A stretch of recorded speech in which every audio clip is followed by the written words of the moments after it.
So today I am going to deliver the lecture on molecular genetics and genome organization. So it is the genome. I'll dictate up to first part and let's start it. So you can see there is a genome organization. So the genome is defined as a totality of the DNA of an organism. The most genome, all eukaryotes and prokaryotes and some viruses, are made of DNA, but some few viruses have the RNA genome. So the main genetic content is DNA, and there is some exception, maybe RNA. Okay, so it is RNA for some virus only. The eukaryotic genome consists of the two distinct parts. Okay, so the nuclear genome and organelle genome. So if you have one full eukaryotic genome, so it is a nucleus, and there may be some other genetic material in mitochondria, and in plant there is some genetic material in chloroplast. So mitochondrial and chloroplast. The amount of DNA present the haploid genome of a species called the C value. So what is C value? If an organism is diploid,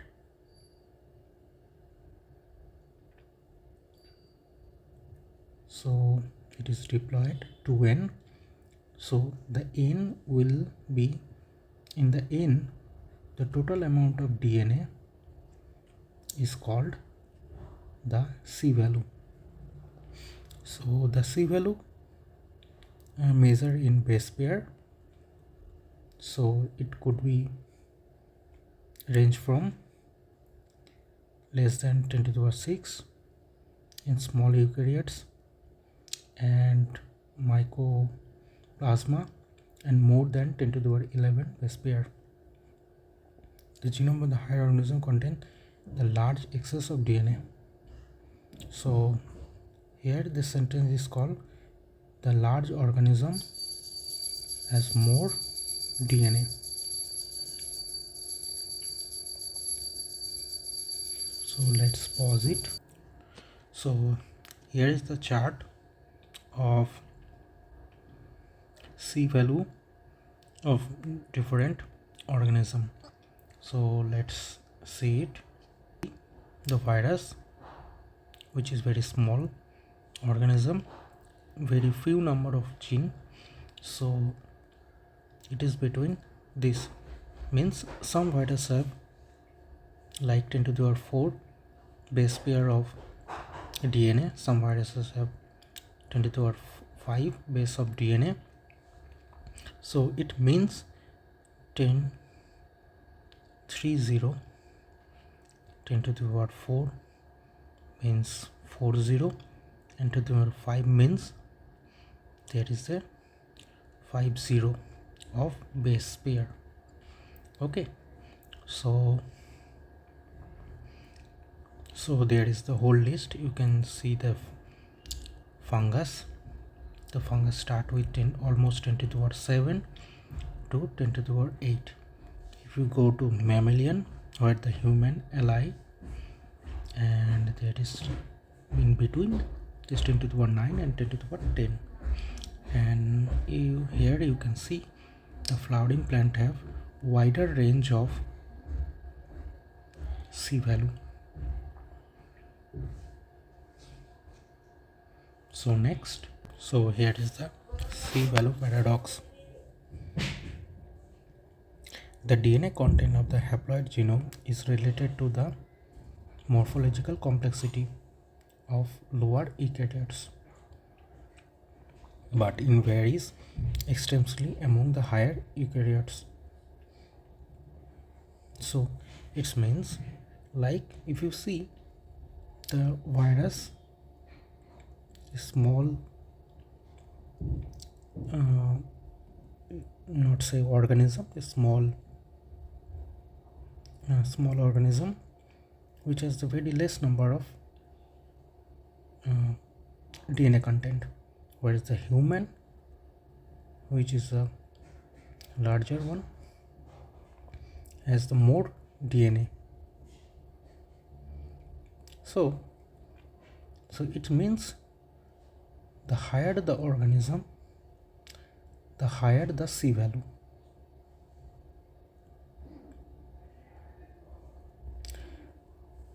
But in lower eukaryotic organism like yeast, amount of the DNA increase the complexity of the organism. However, in higher eukaryotes there is no correlation. So sometimes there is no correlation between the increased genome size and the complexity. So there is no correlation between the genome size and complexity. This lack the correlation between the genome size and the genetic complexity of this lack of correlation between the genome size and genetic complexity is referred as a C-value paradox. It means the complexity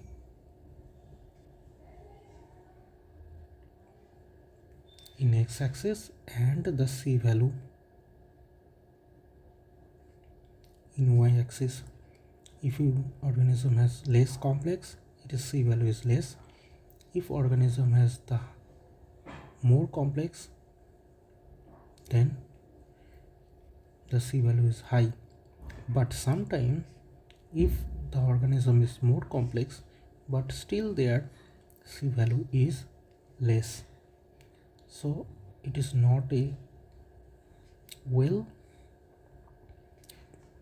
organized curve. For example, man is more complex than the amphibian in terms of genetic development, but some amphibian cell contain 30 times more DNA than the human. Moreover, the genome of different species of amphibian can vary 100-fold in their DNA content. So here you can see the CDVC yeast, that is the 12 MB of the genome. Okay, and the Arabidopsis thaliana, it is the model plant